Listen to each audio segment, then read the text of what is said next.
Hello friends, നമ്മുടെ ശരീരത്തിലെ എല്ലാ അസുഖങ്ങൾക്കും നമ്മുടെ ശാരീരികവും മാനസികവുമായ എല്ലാ പ്രശ്നങ്ങൾക്കും പ്രൈമറി റീസൺ എന്ന് പറയുന്നത് സ്ട്രെസ്സാണ്. സ്ട്രെസ്സ് കൊണ്ടുണ്ടാവുന്ന ഈ സൈറ്റോകൈൻസ്, സ്ട്രെസ്സ് നമ്മുടെ ശരീരത്തിൽ ഉണ്ടാകുമ്പം റിലീസ് ചെയ്യുന്ന സൈറ്റോകൈൻസ് എന്ന് പറയുന്ന മോളിക്യൂൾസ് ആണ് നമ്മുടെ ശരീരത്തിൻ്റെ സകല ബുദ്ധിമുട്ടുകളുടെയും അടിസ്ഥാനപരമായ കാരണം എന്ന് പറയുന്നത്.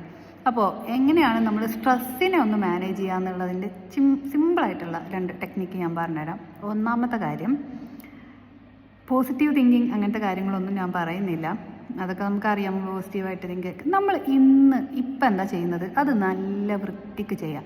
ഇപ്പം ചെയ്യുന്നത്, ഇപ്പം നമ്മളിപ്പോൾ ഞാനിപ്പോൾ വീഡിയോ എടുക്കുകയാണ്, അപ്പോൾ ആ വീഡിയോ എങ്ങനെ നന്നായിട്ട് നീറ്റായിട്ട് എടുക്കുക എന്നുള്ളതിനെ പറ്റി ചിന്തിക്കുക, അത് മാത്രം ചിന്തിക്കുക. അല്ലാണ്ട് ഇന്നലെ എടുത്തതിൻ്റെ പ്രശ്നങ്ങളോ നാളെ ഇനി എടുക്കുമ്പോൾ എന്തൊക്കെ ചെയ്യണം അതല്ല ഇപ്പം നമ്മൾ ചെയ്യുന്നത്. ഇപ്പം നിങ്ങൾ കറിക്ക് അരിയാണ്, സാമ്പാറിന് അരിയാണെങ്കിൽ ഏറ്റവും നീറ്റായിട്ട് അതെങ്ങനെ അരിയുക, കഴുകുക, ഏറ്റവും നല്ല ടേസ്റ്റിൽ എങ്ങനെ സാമ്പാർ ഉണ്ടാക്കുക എന്നുള്ളതിനെ പറ്റി ചിന്തിക്കുക. അല്ലെങ്കിൽ നിങ്ങളിപ്പോൾ മുറ്റടിക്കുകയാണെങ്കിൽ ഏറ്റവും വൃത്തിക്ക് എല്ലാ ഇലകളും കളഞ്ഞ് ഏറ്റവും ഭംഗിയായിട്ട് സാറ്റിസ്ഫൈയിങ് ആയിട്ട് എങ്ങനെ നിങ്ങൾക്ക് മുറ്റടിക്കുക എന്നുള്ളത് ചിന്തിക്കുക. അല്ലെങ്കിൽ ഇനിയിപ്പോൾ നിങ്ങൾ കുട്ടികളെ പഠിപ്പിക്കുന്ന ഒരു ടീച്ചറാണെങ്കിൽ ഇന്നത്തെ ക്ലാസ് എങ്ങനെ കുട്ടികൾ ഏറ്റവും നന്നായി ശ്രദ്ധിക്കും, അപ്പോൾ അതിന് വേണ്ടി എന്തൊക്കെ ക്ലാസ്സിൽ എന്തൊക്കെ തമാശ പറയാം, അല്ലെങ്കിൽ എന്തൊക്കെ ലൈഫ് എക്സ്പീരിയൻസസ് ഷെയർ ചെയ്യാം, നമ്മളെടുക്കുന്ന ലെക്ചർ അല്ലാണ്ട് എന്തൊക്കെ ചെയ്യാം എന്നുള്ളതിനെ കുറിച്ചിട്ട് ചിന്തിക്കാം. അങ്ങനെ ഇപ്പോൾ ചെയ്യുന്ന കാര്യം, ഇന്നിപ്പോൾ ഈ മൊമെൻറ്റിൽ ഞാൻ ചെയ്യുന്നത് എന്തോ അത് ഏറ്റവും നന്നായിട്ട് ചെയ്യുക, നല്ല ഹാപ്പി ആയിട്ട് ചെയ്യുക, അതിന് ബെസ്റ്റ് റിസൾട്ട് കിട്ടുന്ന രീതിയിൽ ചെയ്യുക.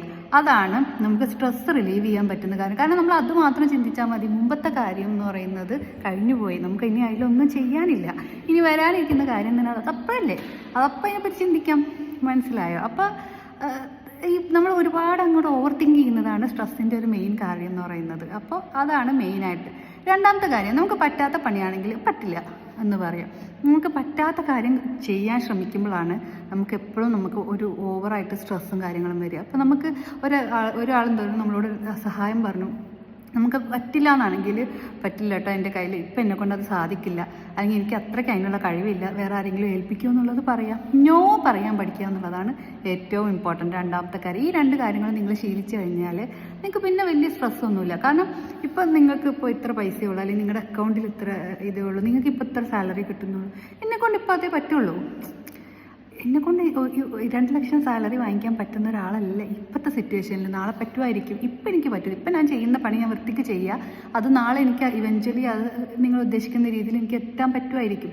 അല്ലാണ്ട് അവരൊക്കെ എത്തി, മറ്റവരെത്തി, ഇവരെത്തി എന്നുള്ളത് ചിന്തിക്കേണ്ട. നിങ്ങൾ നിങ്ങളുടെ ഇപ്പോഴത്തെ പ്രസൻറ്റ് നന്നായിട്ട് ചെയ്യുക എന്നുള്ളതാണ്. ഈ 2 ടിപ്സോ നിങ്ങളൊന്ന് ഫോളോ ചെയ്ത് നോക്കൂ. നിങ്ങളുടെ ലൈഫിലെ സ്ട്രെസ്സ് ഒരു പരിധി വരെ സ്ട്രെസ്സ് വരാണ്ടിരിക്കാൻ സാധിക്കും. സ്ട്രെസ്സ് വന്നു കഴിഞ്ഞാൽ അത് റിലീവ് ചെയ്യാനുള്ള കാര്യങ്ങൾ നമുക്ക് അടുത്ത വീഡിയോയിൽ ഡിസ്കസ് ചെയ്യാം. ഓക്കെ.